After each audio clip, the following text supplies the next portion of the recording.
CJ the Traveling Man, thought I'd let you know we stopped here, yes, in Martinsville, Illinois. Yes, definitely Martinsville, Illinois. This is CJ the Traveling Man.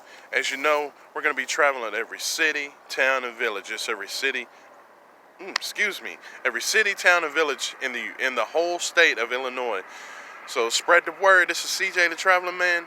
As you know, we're going to be traveling everywhere, every single town. Tell your sister, your brother, your mom, uncle, cousin, everybody that CJ the Traveling Man, or AKA Cemetery Man, is going to be coming to every city, town, and village.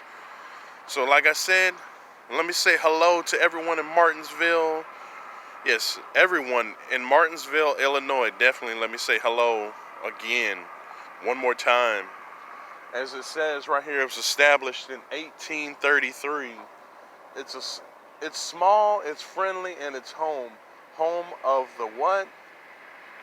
Blue Streaks. So other than that, we're out here on Route 40. This is CJ the Traveling Man, signing out. Peace.